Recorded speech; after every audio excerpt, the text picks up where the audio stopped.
श्यामा जी तो बगल में विराज रही है, पर अप्रकट रूप में वंशी ही किशोरी जी के रूप में ठाकुर जी के अधर पर विराज रही है। नहीं तो वाह वंशी को सुनकर के किशोरीन के हृदय में, गोपीन के हृदय में ऐसा प्रेम कैसे उत्पन्न है गयो? ये तो लाडली जी कृपा करें तभी कृष्ण प्रिय लगे, तभी कृष्ण के प्रति अनुराग बढ़े।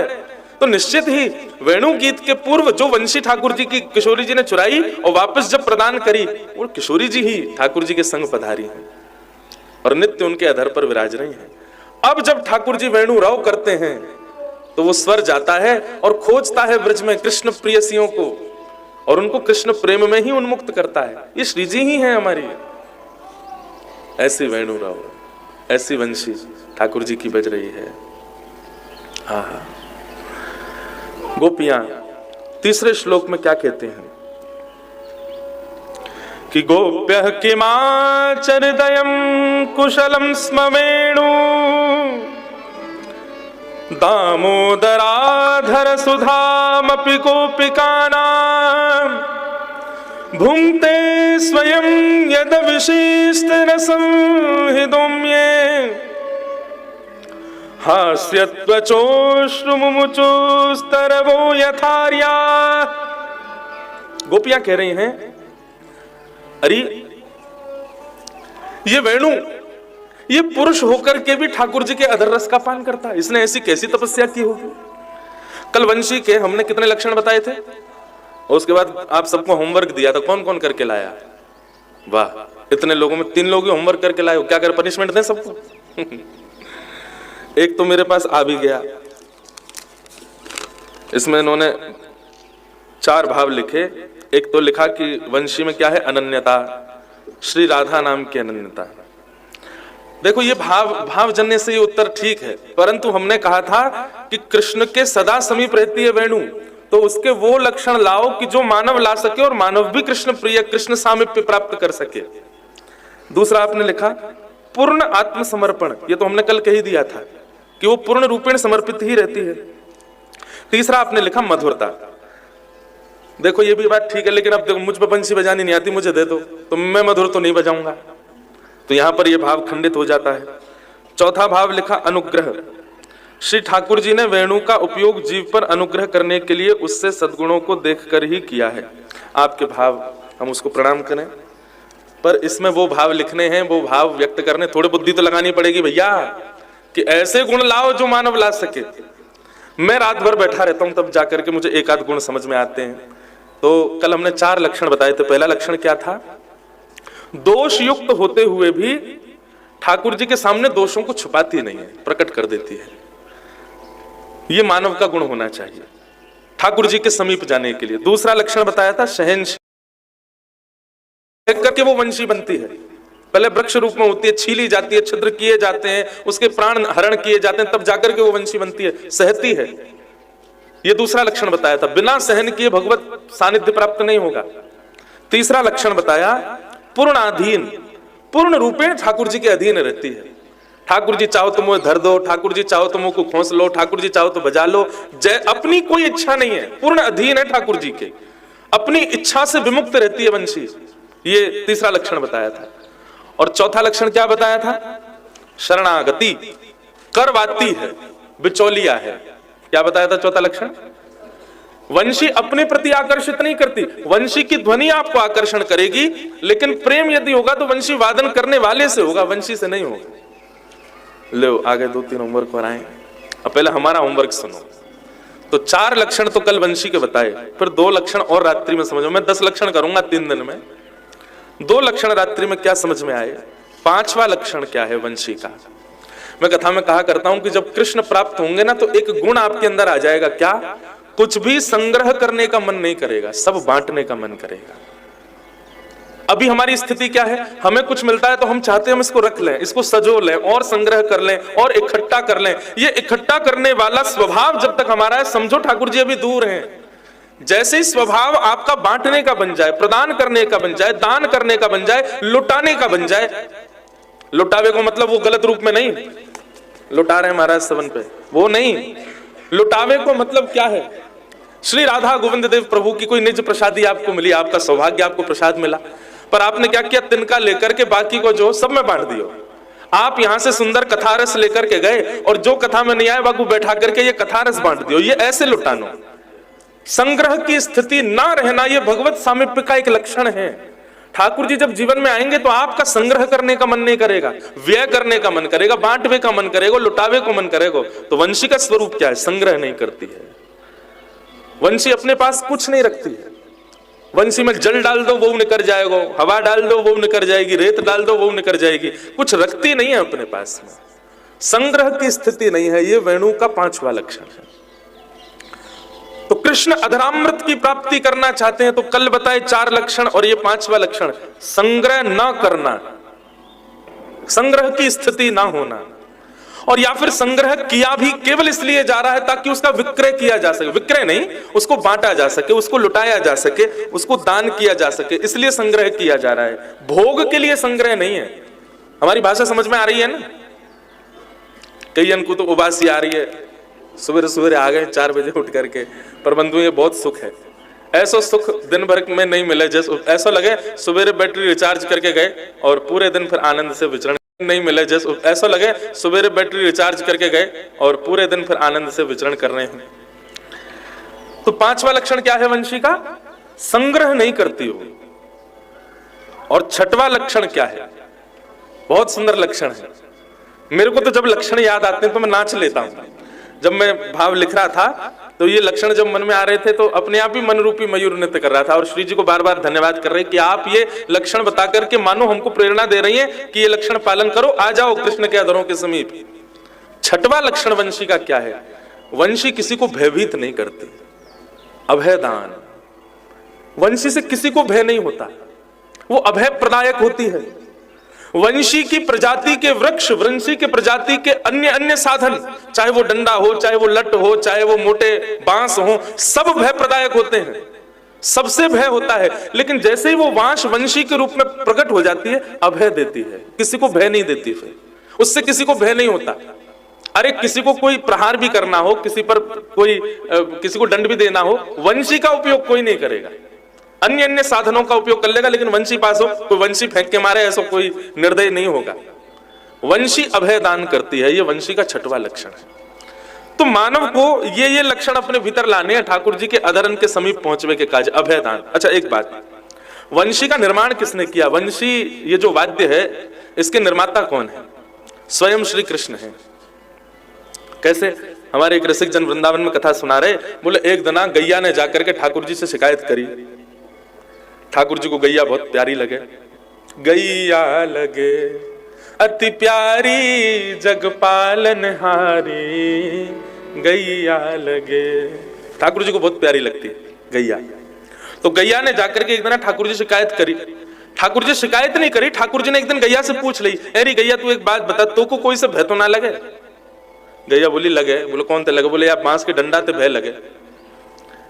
मुँह कुछ चरावे वारे या जिनके घरन में मैं रहूं वे सब कभी ना कभी याद दिखा करके मुझको भयभीत करें श्याम सुंदर। तो उस गैया को निर्भीक करने के लिए, उस गैया के भय को निवृत्त करने के लिए ठाकुर जी ने कहा कौन ने दियो तो को भय? बोले या बांस ने दियो मुझको भय। सभी ठाकुर जी ने अपने एक हस्त कमल से पकड़ा, तो जैसे एक हस्त कमल का स्पर्श किया, 3 उंगलियों के स्पर्श से 3 छिद्र प्रकट हो गए। दूसरे हस्त कमल का स्पर्श किया, 3 छिद्रों से, 3 उंगलियों के स्पर्श से 3 छिद्र और प्रकट हो गए। और उसी बांस को जिसने गैया को कष्ट दिया, श्रम दिया, उसको भयभीत किया, उसी बांस को जब ठाकुर जी ने खींचा तो 6 छिद्र प्रकट हो गए। जैसे ही अधर पर लगाया तो 1 छिद्र और प्रकट हो गया। ठाकुर जी ने जैसे ही प्राण पिरोए तो गैया मंत्र मुग्ध है करके नेत्रन से अश्रु प्रवाह करने लगी। ठाकुर जी बोले बता अब तो को भय लग रहा है? बोले नहीं, अब तो ये प्रेम प्रदायिका है गई है, अब तो ये प्रेम प्रदान कर रही है। गैया को भय प्रदान करे वंशी बांस, या हमारे ठाकुर जी ने वही को वंशी के रूप में प्रकट कर दियो कि अब या से तो को कभी भय नहीं लगेगा। तो वेणु का 6वां लक्षण क्या है? वो अभय प्रदान करती है।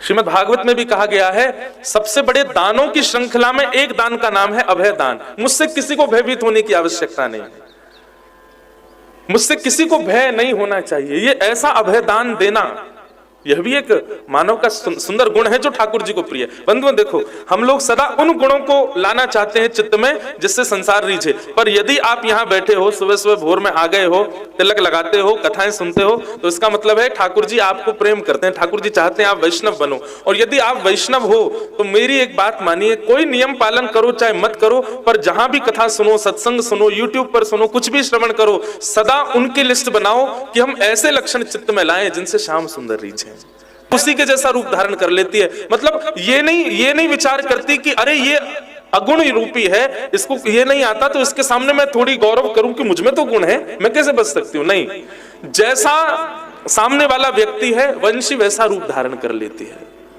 यदि सामने वाला गुणी है तो उसके लिए वेणु भी गुणी है, और सामने वाला मूर्ख है तो वेणु भी उसकी जैसी हो जाती है। मैं हूं तेरी जैसी हूं, तेरी मुसेरी बहन हूं। तो ये भी एक स्वरूप है, ये भी एक स्वभाव। कई बार हम लोग क्या करते हैं बंधुओं कि हम लोग ज्ञानी हो गए, गुणवान हो गए, अब हम क्या करते हैं कि जो हमारे जितना नहीं है हम उसकी उपेक्षा करने लग जाते हैं, उसका त्याग करने लग जाते हैं। ठाकुर जी को कहीं ना कहीं ये गुण प्रिय नहीं लगता। आप गुणवान इसलिए नहीं हुए कि आप किसी की उपेक्षा करो, आप गुणवान इसलिए हुए हो ताकि जब गुणयुक्त व्यक्ति आवे तब गुण का संचार करो, जब गुण विहीन व्यक्ति आवे तो उसके अनुरूप बनकर के धीरे धीरे उसको गुण में लाने का प्रयास करो। पहली बार कोई वंशी बजाना सीखे तो पहली बार में वंशी वैसी रहती है जैसा बजाने वाला है, लेकिन धीरे धीरे रियाज करता करता जैसे जैसे वो गुणवान होता जाएगा वैसे वैसे वंशी में भी वो गुण अपने अंदर ही है पर उनको प्रकट करने लग जाती है। तो वेणु का एक 7वां गुण है क्या, कि वंशी पूर्ण योग्य होते हुए भी वादन कर्ता के अनुरूप रहती है। वो यदि गुणवान तो उसके सामने गुणवान है, वो यदि गुण विहीन है तो उसको कहीं भी निराश नहीं करती, उससे कहती है अरे तू गुणयुक्त होगा, मैं ही हूं गुण विहीन, तू चिंता मत कर, मैं ही बेसुरी हूं, मैं ही नहीं बच पा रही। ऐसे भाव ये भी ठाकुर जी को प्रिय है। तो 7 गुण हो गए वंशी के, ये आए इनको लास्ट में पढ़ेंगे। अब थोड़ा आगे चलें। गोप्यः किमाचरदयं कुशलं स्म वेणु दामोदराधर सुधामपि गोपिकानां भुङ्क्ते स्वयं यद विशेष्टिरसं हदिन्यो हेष्यत्वचोश्रुमुमुचुस्तरवो यथार्याः। इतनी सुंदर बात यहाँ गोपियां कह रही हैं, अपने घर में बैठी बैठी नेत्रबंद करके वेणु की ध्वनि सुन रही हैं, और वेणु की ध्वनि सुनते सुनते गोपियां अभी तक तो कृष्ण का श्रृंगार देख रही थी, कृष्ण के गुणलीला देख रही थी। अब गोपियों ने नेत्रों को थोड़ा इधर उधर घुमाया कि आसपास की स्थिति क्या है। तभी गोपियों ने देखा कि ठाकुर जी के अधर पर बैठी वंशी के स्वरों से हमको तो घरों पर बैठ के ठाकुर जी के दर्शन हो रहे हैं, पर जिस स्थान पर ठाकुर जी बैठे हैं वहां आसपास की स्थिति में सबसे पहले गोपियों ने वृक्षों को देखा। तो क्या पाया, गोपियां कहती हैं कि अरे जिस प्रकार शीतकाल में कोहरा पड़ने पर, ओस पड़ने पर प्रातःकाल होते ही वृक्षों में से बूंद बूंद करके जल टपकने लग जाता है, ठाकुर जी जब वेणु रव करते हैं तो वन के जितने भी वृक्ष हैं उनमें से जल का संचार होना प्रारंभ हो जाता है। इतनी सुंदर भाव। मतलब सर्दियों में देखा है ना, वृक्ष अगर हो उन पर ओस जम जाती है, थोड़ा कोई हिला दे या हवा चल जाए तो अपने आप उनमें से पानी गिरता है। ठाकुर जी जब वेणु रव करते हैं तो वृंदावन के जितने भी वृक्ष हैं, जड़ वृक्ष, उनमें से भी थोड़े थोड़े जल का संचार प्रारंभ हो जाता है। तब गोपियां आपस में चिंतन करती हैं, अरे ये वृक्षों में से जल की बूंद क्यों गिर रही हैं। तब आपस में गोपियां कुछ भाव प्रस्तुत कर रही हैं। क्या, एक गोपी कह रही है, बोली अरे कृष्ण की वेणु को सुनकर के देखो जड़ भी चैतन्य हो रहे हैं। हम यदि अपने आप को कोसें या फिर कोई हमको कोसे कि बताओ इन पर कोई काम धंधा नहीं, सुबह सुबह उठ के कथाई सुनने चले जाते हैं, इन पर कोई काम धंधा नहीं, पूरे दिन पूजा पाठ में लगे रहते हैं। अरे भैया श्री कृष्ण है ही ऐसे, उनके भाव, उनकी लीला, उनके गुण, उनके रसामृत का यदि किसी ने चिंतन कर लिया, यदि वो जड़ भी हो तो वो जड़ चैतन्य हो जाता है। तो हम तो पहले से ही चैतन्य हैं, हम चैतन्य क्यों उस रस में आसक्त नहीं होंगे। वृंदावन के जब जड़ वृक्ष उनकी लीला में, उनके वेणु रव में, उनके दर्शन में, यही वेणु गीत में वर्णन आता है कि जब कृष्ण चलते हैं ना तो जिस जिस स्थान से ठाकुर जी निकलते हैं वहां के वृक्ष अपने आप झुक जाते हैं और अपने योग्य पुष्प, अपने योग्य फलों को मानो जैसे ठाकुर जी को प्रस्तुत करते हैं नीचे झुक करके। इस प्रकार ठाकुर जी के चरणों की ओर सबका झुकाव हो जाता है। तो वृंदावन में कभी आप देखें, ये जो कुंज है ना, ये आपस में जो ऐसी ऐसी कुंजें हैं, ये कुंज निर्मित हुई ही ठाकुर जी के प्रवास से है। ठाकुर जी निकलते हैं तो अपने आप मार्ग प्रशस्त करते हैं, वृक्ष अपने आप चैतन्य होते हुए उनके सुख का विचार करते हुए आगे का मार्ग प्रशस्त करते चलते हैं। गोपियां कहती हैं, अरे कृष्ण की वेणु की ध्वनि सुनकर के देखो, जड़ भी चैतन्य हो गया है। भैया यदि या कृष्ण की लीला सुन के, कथा सुन के, दर्शन करके हम मानवन में से यदि कोई चैतन्य नहीं हुआ तो समझो वो राक्षस ही है। अरे जहां वृक्ष भी चैतन्य हो जाते हैं, हम मानव चैतन्य नहीं हो सकते। एक गोपी कह रही है, अरे इन वृक्षन से निकलवे वाले जो ये बूंद हैं, इनको देख करके मेरे मन में तो ऐसा भाव आ रहा है कि ये हर्षाश्रु हैं। कैसे अश्रु?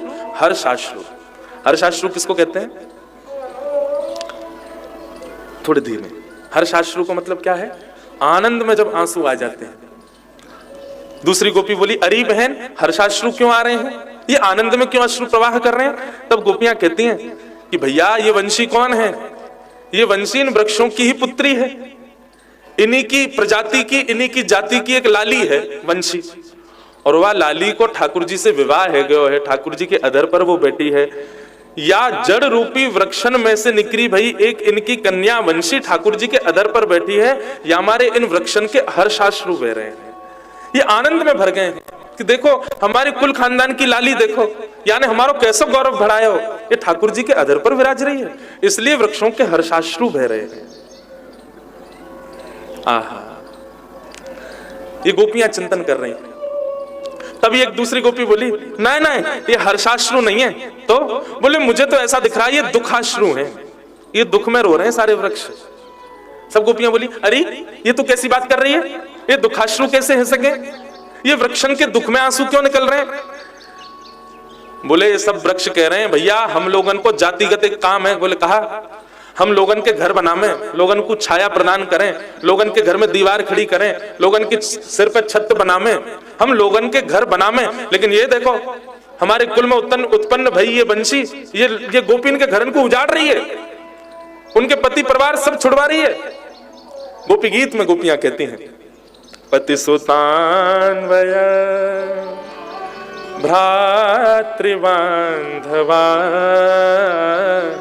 अति विलंघ्यते तच्युतागता।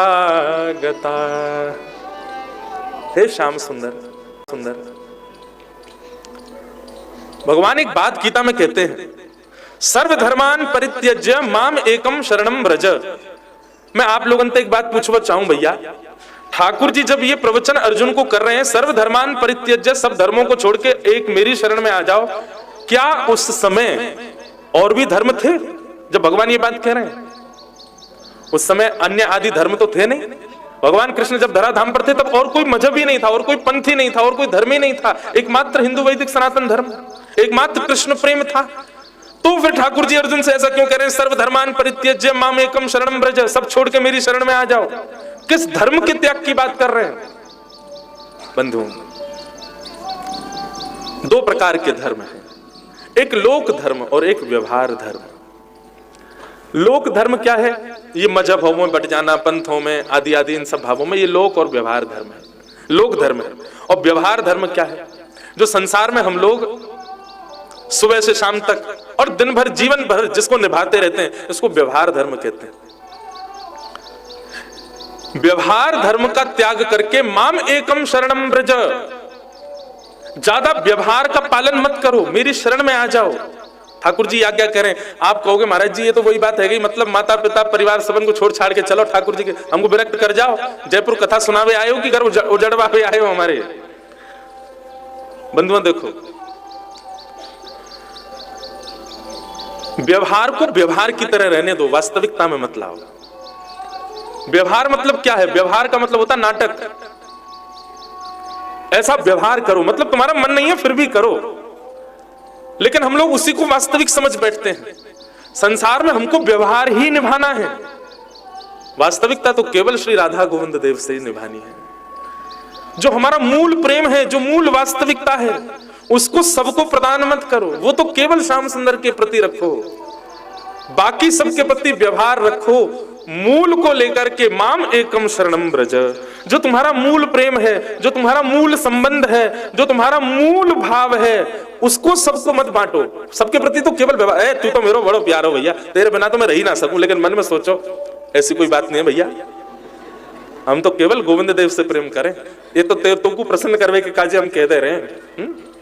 अरे तू तो मेरा यार है भाई, है गले में गलवैया डाल करके महाराज ये दोस्ती हम नहीं छोड़ेंगे, तोड़ेंगे दम मगर तेरा बिल्कुल छोड़ के जाएंगे भैया। अगर तू गोविंद देव जी को नहीं है तो हमारा नहीं है, केवल तेरे संग व्यवहार निभा रहे हैं हम।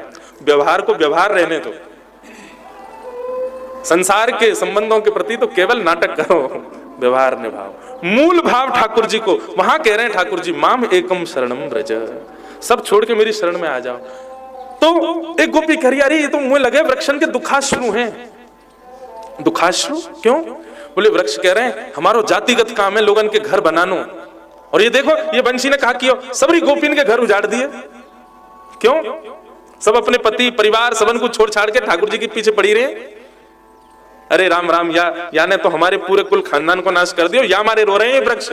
ये वो गोपी रो रही है जिसकी सास ससुर गाली देते हैं, वही गोपी कह रही है ये। जाकी ननद और जाकी सास पीछे पड़ी रहे, अरे तो 24 घंटा का चुकरे धरे ना है, श्याम सुंदर के पीछे पड़ी रहे। वो गोपी कह रही है अरे ये वृक्ष हर्षाश्रु नहीं दुखाश्रु रो रहे हैं कि इनकी बैरनी बंसी ने हमारे घर उजाड़ दिए, हमारा घर छुड़वा दियो। बंधु बहुत सुंदर है वेणु गीत। तब एक तीसरी गोपी कहती है, अरे ये तुम कहां दुखाश्रु सुखाश्रु में लगी भैया, ये हर्षाश्रु दुखाश्रु ये सब नहीं है। तो बोले भैया ये वेणु जब बज रही है और हमारे वृंदावन के सब वृक्षन से जो ये रस संचार है रहे है, ये तो आनंदाश्रु हैं। बोले आनंदाश्रु काय बात के लिए आए भैया, ये आनंद में क्यों भरे आए हैं? तब वो गोपी कह रही है, बोले मुझको तो ये लगे कि ये वृक्ष या हमारे आनंद के आंसू बहा रहे हैं कि भैया हमारी जातिगत एक काम हो रहा है। बोले कहा डूबते भय को बचानो। संसार में कोई भी डूब रहा हो और वृक्ष का कोई भी अंग उसके पास आ जाए तो निश्चित है कि उसके सहारे वो बच सकता है। लेकिन भैया आज ये सब वृक्ष कह रहे हैं हम तो सबन को बचावे में ही अपनो सुख मानते, हम तो सबन को बचावे में ही अपनो धर्म मानते, हम तो सबन को पार लगावे में ही अपने जातिगत संस्कार मानते। लेकिन धन्य है हमारे कुल में उत्पन्न भैया वंशी, याने कोई को बचायो नहीं है बल्कि याकू जाने सुनो वो आनंद के सागर में डूब और गयो है, या हमारे आनंदाश्रु बह रहे हैं। अरे हम तो सोचते हैं कि केवल बचानो ही हमारा धर्म है, बचानो ही हमारा कर्तव्य है, लेकिन या वंशी ने आकर के हमको आज बता दियो बचानो नहीं, संसार के विषय से बचा करके कृष्ण प्रेम में डुबानो हमारा कर्तव्य है। इसलिए आनंदाश्रु बह रहे हैं।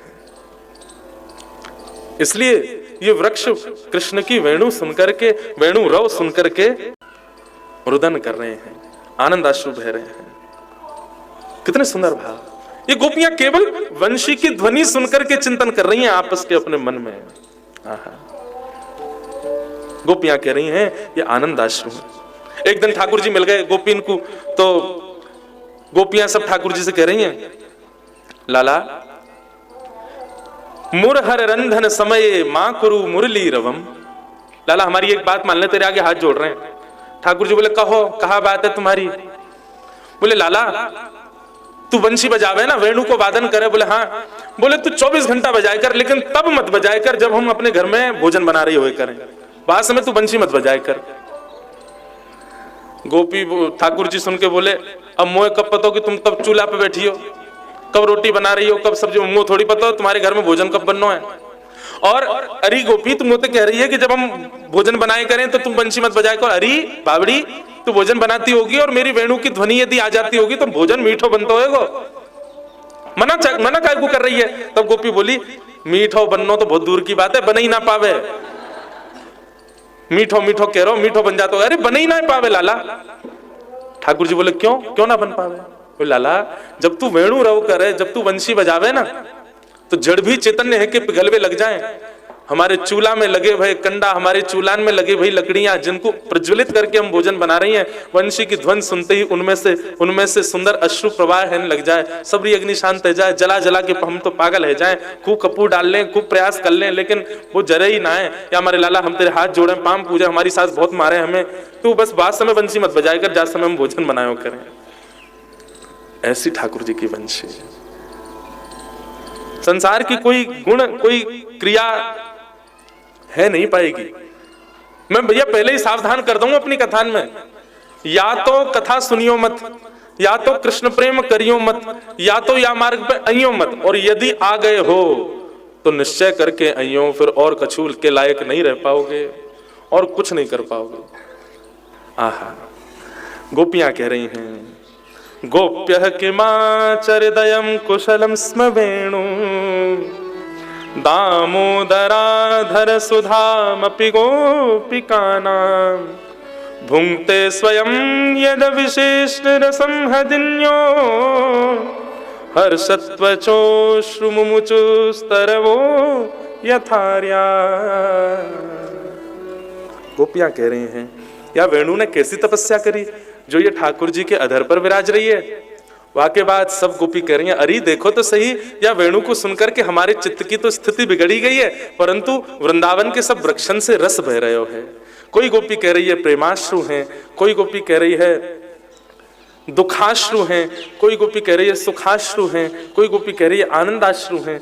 इस प्रकार गोपियां चिंतन कर रही हैं।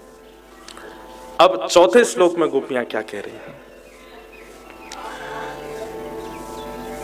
वृंदावनम सखी भुवो वितनोति कीर्तिं यद देवकी सुदपदाम्बुजलाब्धलक्ष्मीं गोविंद वेणुमनुमत मयूर नृत्यं प्रेक्ष्यादृशान वपरतानय समस्त सत्वम। गोपियां कह रही हैं, अरे क्योंकि नेत्र बंद करके वेणु रव सुन करके अब गोपियां ठाकुर जी के आसपास के वातावरण को दर्शन कर रही हैं ना, आसपास की स्थिति को दर्शन कर रही हैं।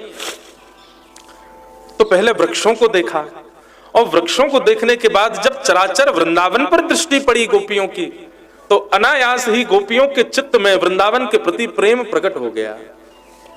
बंधुओं, ये जो वृंदावन के प्रति प्रेम प्रकट है रहे हो है ना, यह भी कृष्ण भक्ति को एक स्वरूप है।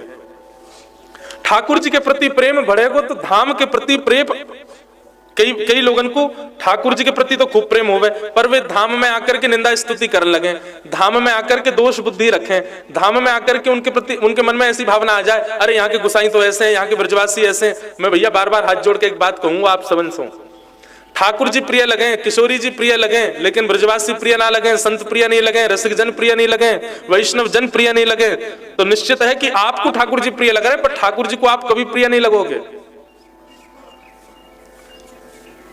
गोपियां जानती हैं, इसीलिए हमको हर श्लोक में गोपियां संकेत भी कर रही हैं कि भैया बीच बीच में वैष्णवन को और ठाकुर जी के धामन को भी यश गाय करो, वाक्य प्रति भी प्रेम भाव रखे करो। वृंदावन जाकर के केवल राधा रमण, राधा वल्लभ और श्री बिहारी जी के दर्शन करने मात्र से आपको ब्रज गमन है गयो, ये संभव नहीं है। वृंदावन जाओ, वहां की रज की शुद्धता, वहां की वृक्ष वल्लरीन की शुद्धता, वहां की श्री यमुना जी की शुद्धता को भी विचार किंचित अपने मन में रखे करो भैया। थोड़ो क्षण ब्रज के संग रज में बिताओ, वृक्षण के संग बिताओ, श्री यमुना जी के संग बिताओ, तब ठाकुर जी आपसे प्रेम करेंगे। गोपियां कह रही हैं कि वृंदावनम सखी भुवो वितनोति कीर्तिं यद्देवकी सुदपदाम्बुजलब्धलक्ष्मीं। भैया ये वृंदावन कितनो प्यारो है, और ये वृंदावन जितनो प्यारो है वासे भी अधिक प्यारो यामारे है गयो है, क्योंकि नंद जी को लाला, हमारी यशोदा मैया को लाला, ये अपने कोमल चरणन में बने भय चिन्हन से या वृंदावन को अंकित कर रहे हैं, चिन्हित कर रहे हैं। बंधुओं, एक विषय तो मैं कथा में कहूं, आप सबन को पता भी होगा ठाकुर जी वृंदावन में पादुका नहीं पहने, श्री गोविंद देव जी कभी पादुका में नहीं दिखेंगे आपको, हमारे वृंदावन चंद कभी पैर में पादुका नहीं पहनते। क्यों? जहां पर बहुत प्रेम होता है ना, वहां के सम्मान के लिए आप अपनी पादुका का त्याग करते हो। जिसके प्रति बहुत आदर होता है, जिसके प्रति बहुत प्रेम होता है, जिसके प्रति बहुत सम्मान होता है, उसके सामने आप पादुका का धारण नहीं करते उसके सामने। यही से ही समझ जाओ कि हमारे श्री गोविंद देव कभी पादुका नहीं पहनते। तो वृंदावन के प्रति जो उनको प्रेम है वो समझ जाओ। जहां से प्रेम होवे वहां के सम्मान में हम पादुका को त्याग कर दें। दूसरा भाव, जिसके प्रति हमको बहुत प्रेम होता है ना, उससे मिलने वाली हर वस्तु हमें स्वीकार्य होती है। चाहे वो पुष्प प्रदान करे, चाहे वो कष्ट रूपी कांटे प्रदान करे, हमको सब स्वीकार है। तो मानो वृंदावन के सर्व प्रकार के उत्पन्न किए गए भाव ठाकुर जी स्वीकार करें, या हमारे ठाकुर जी पादुका नहीं पहने वृंदावन में। इसलिए वैकुंठ से भी ज्यादा श्रेष्ठ वृंदावन को बताया गया, क्योंकि श्री वैकुंठ में ठाकुर जी अपने पैर कभी जमीन पर नहीं रखते। ठाकुर जी पौड़े रहते हैं शेष शैया पर। कहीं जाना हो तो गरुण जी खड़े रहते हैं, शेष शैया से सीधे गरुण जी पर विराजमान है जाएं। नेकाद कहीं पैदल भी चलना होवे तो महाराज जितने भी वैष्णव वैकुंठ में हैं, वो पुष्पन से ही इतना भर दे में मार्ग को कि ठाकुर जी के चरणन को स्पर्श पृथ्वी को है ही ना पावे। और पुष्प अंकित व मार्ग पे भी ठाकुर जी चलें तो स्वर्ण में भी सुंदर सुंदर रत्न जड़ित ठाकुर जी की पादुका हैं, उनको पहन करके ठाकुर जी चलते हैं। वैकुंठ को ठाकुर जी के निरावृत चरणों का स्पर्श प्राप्त नहीं है। ठाकुर जी के निरावृत चरण, एक भैया मुझसे कह रहे थे, बोले महाराज जी हम ब्रजवासी को ठाकुर जी ने कहा दियो, ज्ञान देवे की बारी आई तो कुरुक्षेत्र को देकर के चले गए, आज के भाव से कहो तो हरियाणा को देके चले गए। स्वर्ण की नगरी देवे की बात आई तो द्वारिका देकर के चले गए, गुजरात में देके चले गए। राज्य पदवी के प्रति महाभारत युद्ध देवे की बारी आई तो इंद्रप्रस्थ को देके चले गए। हम ब्रजवासी को कहा देके गए, ठाकुर जी केवल भांग घोट के खावो सिखा गए। ऐसा ना है भैया, ये तो मैं विनोद में बोल रहा हूं। ब्रजवासी भी हमारे छान घोटले में कि वहां से कृष्ण में ज्यादा प्रेम बढ़ जाए और कोई चिंतन चित्त में ना आवे। एक भैया मुझे कह रहे, बोले हम ब्रजवासी को कहा देके गए ठाकुर जी। बोले भैया हम ब्रजवासी को जो देके गए वो कोई को देके ही ना गए ठाकुर जी। क्या? अनावृत चरणन को स्पर्श हम ब्रजवासी को देके गए। वो चरण जिसके लिए कह रहे हैं देव की सुध पादाम बुजलब्ध लक्ष्मीम, जिस लक्ष्मी के पीछे आज 8 अरब से ज्यादा जनसंख्या है पूरे विश्व की, सब किसके पीछे भाग रहे हैं? लक्ष्मी के पीछे। वो लक्ष्मी कहां बैठी रहती है? ठाकुर जी के चरणन में बैठी रहे। ठाकुर जी के चरण, लेकिन उस लक्ष्मी को भी आज्ञा है, ठाकुर जी के गुल्फ से नीचे नहीं जा सकती वो। मतलब ये जो पैरों का तलवा है, यहां लक्ष्मी स्पर्श नहीं कर सकती, केवल ठाकुर जी के घुटने और पैर दबा सकती है। लेकिन ये पाम नीचे के जो है, इनको स्पर्श करने का अधिकार लक्ष्मी को नहीं है। ऐसी लक्ष्मी जिसके पीछे सब भाग रहे हैं, जिसको 33 कोटि देवता भी प्रणाम करते हैं, वो लक्ष्मी जिसके हक में चरण है, वो भी ठाकुर जी के निरावृत चरणों का स्पर्श नहीं कर सकती। वह स्पर्श ठाकुर जी ने इस वृंदावन को प्रदान किया है। आहा, वृंदावनम सखी भुवो वितनोत कीर्तन। आज वृंदावन के सुंदर रज में जब निरावृत चरणों से ठाकुर जी विचरण करते हैं तो वैकुंठ भी अपने ऊपर भाव रखता है कि ये सुख तो वैकुंठ को भी नहीं मिला जो वृंदावन को प्राप्त है। और बंधुओं, ठाकुर जी गौ चारण तो बहानों हैं, बाकी कर कह रहे हैं ये 84 कोस में एक कण भी मेरे चरण रज के बगैर रह नहीं जाए। ठाकुर जी यह बात को पूर्ण कर रहे हैं, एक एक कोने में जा रहे हैं। अच्छा देखो, चरण रज से ठाकुर जी को संतुष्टि नहीं भई, सो ठाकुर जी ने कहा कियो, ब्रह्मा जी के द्वारा ग्वाल बालन को हरण करा लियो। और जैसे ब्रह्मा जी ने ग्वाल बालन को हरण कियो, सो ठाकुर जी ही ग्वाल बाल बन गए। ठाकुर जी ही असंख्य ग्वाल बाल और असंख्य बछड़ा बछिया बन गए। मतलब ठाकुर जी मन में विचार करने लगे, मैं अकेलो कहां तक जाऊंगा, अब मेरे इतने सारे रूप है गए, अब मैं अपने सबरे रूपन में पूरे वृंदावन में विचरण करूंगा, सब जगह अपने चरणन की चंदन से या वृंदावन को सुख प्रदान करूंगा। बंधुओं, वृंदावन को प्रेम दे नहीं रहे ठाकुर जी, वृंदावन को प्रेम लुटा रहे ठाकुर जी। अच्छा, केवल चरण रज से अभिषिंचित कर रहे हैं वृंदावन को, केवल ऐसा नहीं है तो बोले बछड़ा बछियान के रूप में ठाकुर जी घास चरवे जब जामे ना, तब अपनी जीव निकार करके या ब्रज की रज को अपनी जीव से उच्छिष्ट भी कर रहे हैं, या ब्रज की रज को अपनी झूठन भी बना रहे हैं। जा उच्छिष्ट को पाकर के सारे पाप नष्ट हो जाएं, सबरी यातना नष्ट हो जाएं, 84 लाख योनिन को फंदन नष्ट हो जाए, ऐसे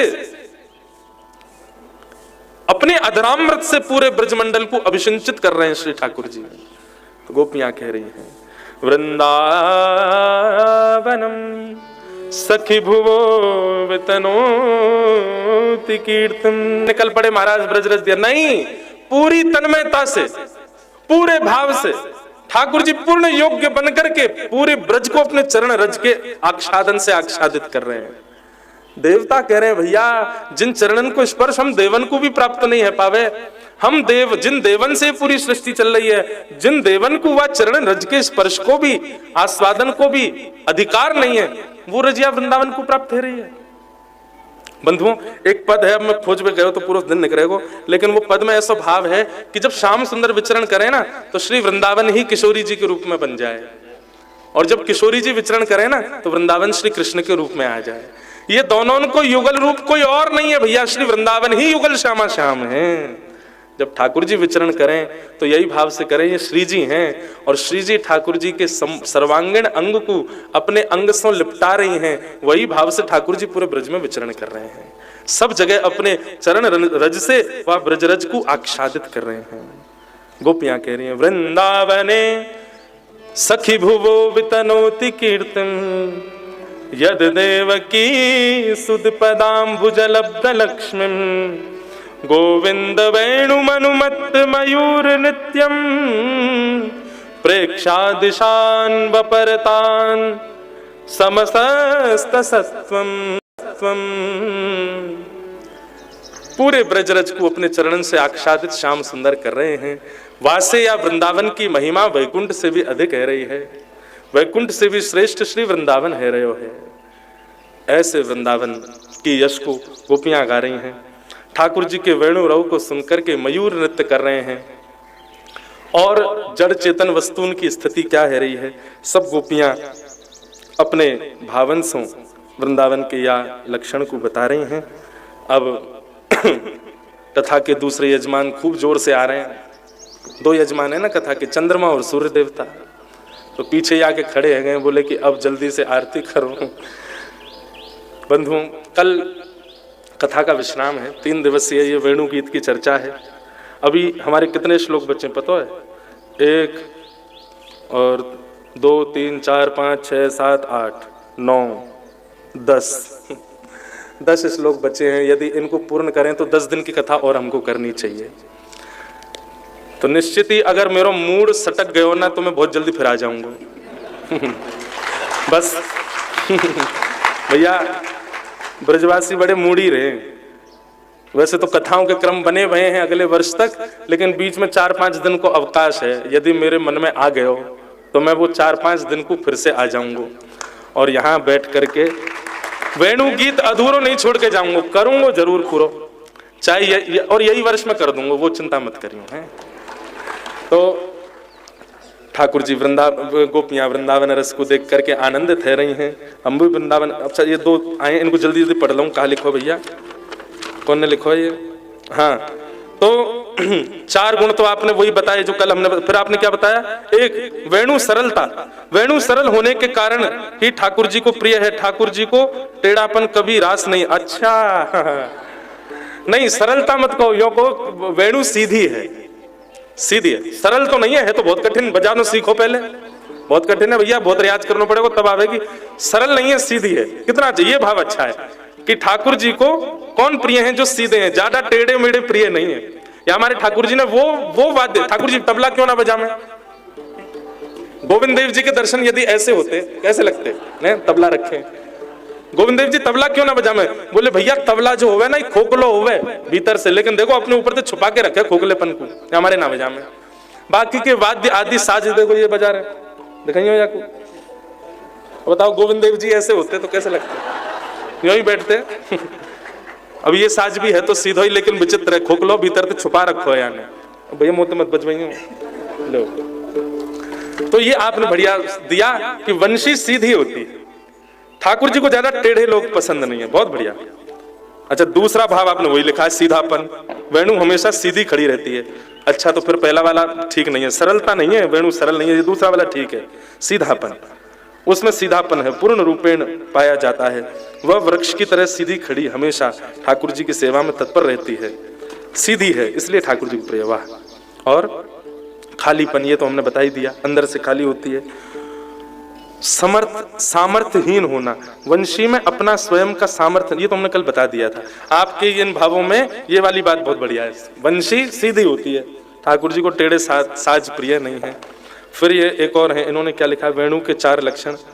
वेणु को खोखला किया जाता है, छिद्र बनाए जाते हैं, इतना कष्ट सहती है, सहन है, भेदभाव नहीं करती। जैसे ठाकुर जी वेणु को सदा अपने निकट रखते हैं, वेणु भी उनके साथ ही रहती है। अच्छा, परस्पर प्रेम निभाती है। वेणु की पहचान ठाकुर जी से है और ठाकुर जी की वेणु से, ठाकुर जी का अति। अच्छा, ये वेणु के ऐसे गुण दिए। अच्छा, पीछे प्रश्न हो रहा है, हर जगह ठाकुर जी के ब्रज से चले जाने के बाद ब्रजवासियों, गोपियां, सखियों, गाय तथा यशोदा मैया की व्यथा का वर्णन मिलता है, परंतु आमंत्रित हैं कहाँ है? सी स्कीम में है। अब सी स्कीम बहुत बड़ा, कहाँ में गई है? युधिष्ठिर बाग, युधिष्ठिर मार्ग सी स्कीम में। और कोई लोकेशन पहचान अपने आप ढूंढ लियो भैया। क्या स्थान का नाम क्या, कौन सा? ब्रज निकुंज, युधिष्ठिर मार्ग सी स्कीम। आओ भैया, आओ, पधारो, आओ, जय हो श्री जगन्नाथ महाप्रभु की। आज ठाकुर जी का डोल उत्सव है, सब लोग बड़े प्रेम और भाव से पधारियों, आनंद करियों, विराज।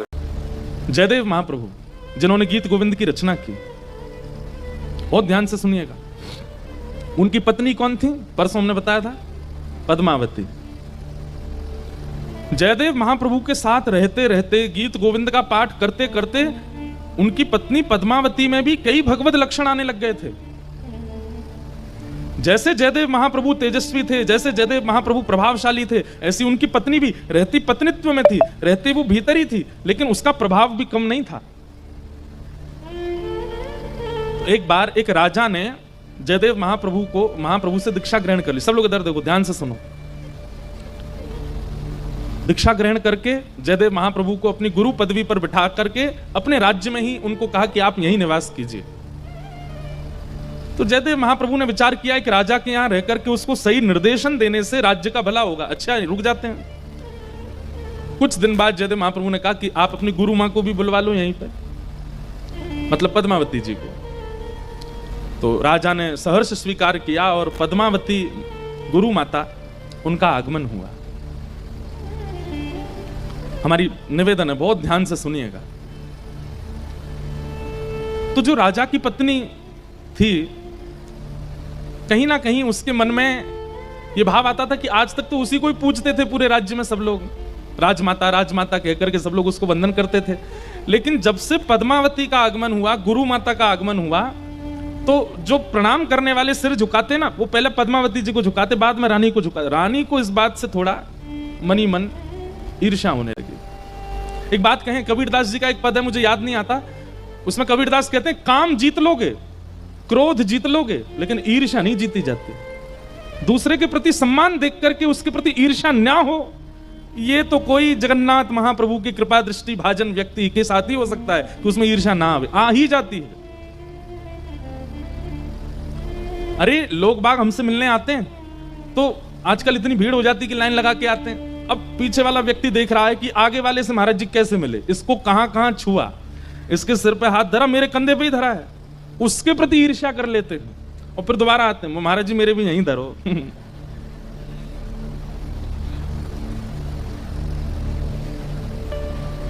हमें तो बहुत कुछ देखना पड़ता है कथाओं में। महाराज जी कथा में ना एक अमुक नाम का व्यक्ति आएगा, मैंने कहा अच्छा, वो आपसे कहेगा कि मेरे घर आ जाओ, पर आप मना कर देना। मैंने कहा भाई तुम कथा करा रहे हो, तुम बात कर ले, नहीं हम तो हाँ ही बोलेंगे उसको, हम तो कहेंगे कि भाई हम ले आएंगे महाराज जी को, लेकिन आप मना कर दोगे तो फिर बाद में पता चलता है कि ये दोनों आपस में बिजनेस में ईर्ष्या युक्त रहते हैं, इसलिए मना करवा देते हैं। राहुल केला में हम किसी के घर नहीं जाएं तो वो मत सोच लेना ऐसा, ऐसा यहाँ नहीं है, ये हम कहीं और की बात बोल रहे हैं। अब तो हम कहीं जाते ही नहीं है, अब जाना बंद कर दिया, अब किसी के यहाँ नहीं जाते। जहाँ कथा होती बस वहीं रुकते हैं, बहुत कम मंदिर चले जाएंगे, बाकी किसी के घर तो बहुत मुश्किल से जाते हैं। वो बात अलग है, पहले कहीं कथाएं हुई हैं वहाँ घरों में गए हैं तो उनके यहाँ तो चले जाते हैं, पर अब और कहीं नहीं जाते। वो लोगों में प्रतिस्पर्धा हो जाती है, ईर्ष्या हो जाती है एक दूसरे में, इसके घर कैसे आ गए। अब भाई हमारी उपस्थिति से ईर्ष्या यदि युक्त हो रही है तो डंडे हम में पड़ेंगे बाद में जगन्नाथ जी से, बोले तुम गए और नगर में कथा करके ईर्ष्या उत्पन्न करवाया है दो लोगों में। तो पद्मावती, अब पद्मावती का जब से राज्य में आगमन हुआ, वो तो गुरु मां है, जयदेव महाप्रभु की पत्नी, उनको थोड़ा सम्मान देने लगे सब लोग, और इस बात से राजा की पत्नी को स्वीकार नहीं होता था। अब तो ये भी स्थिति हो गई थी कि जब सभा में बैठते थे तो राजा बैठता था, राजा के बगल में थोड़े ऊंचे सिंहासन पर जयदेव महाप्रभु बैठते थे, और रानीवास में रानी बैठती थी, उससे थोड़े ऊंचे सिंहासन पर पद्मावती बैठती थी। वो गुरु मां है। सब चीजों से ईर्ष्या उत्पन्न होती जा रही थी।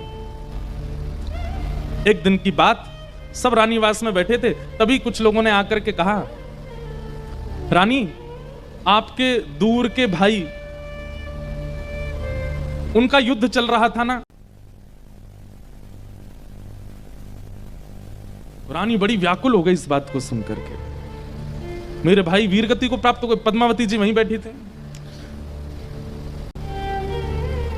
रानी रो करके बोली, मेरे भाई वीरगति को प्राप्त हो गए, अभी तो ब्याह हुआ था उनका, उनकी पत्नी अभी युवा है, अभी तो संतान भी नहीं हुई है उनके यहां, और भैया वीरगति को प्राप्त हो गए।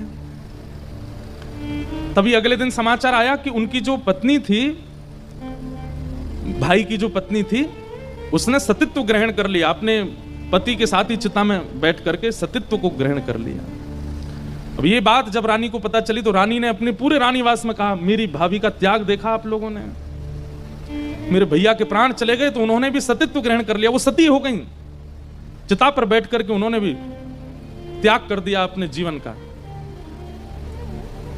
तो ये बात सुनकर के पद्मावती जी बोली, बहुत बहुत ऊंची स्थिति है तुम्हारी भाभी की, लेकिन इससे भी ऊंची स्थिति की सतीत्व हमने सुनी है। और वो सतीत्व ऐसा होता है कि पति की मृत्यु की खबर पड़ते ही प्राण अपने आप निकल जाते हैं, स्वतः निकल जाते हैं। अब ये बात तो उनने सहज भाव से कही, लेकिन पद्मावती की इन बातों से रानी को लगा कि ये मेरी भाभी का उपहास कर रही हैं। एक तो उन्होंने सतीत्व को ग्रहण किया, ऊपर से ये कह रही है कि उससे भी बड़ा सतीत्व कुछ होता है। पद्मावती की बातों को सुनकर के रानी बोली, आप भी पतिव्रता नारी है ना। पद्मावती बोली, इसमें कोई संशय नहीं है, मैं जयदेव महाप्रभु के प्रति अपने इष्ट भाव रखती हूं, वही मेरे जगन्नाथ हैं, वही मेरे सर्वस्व हैं।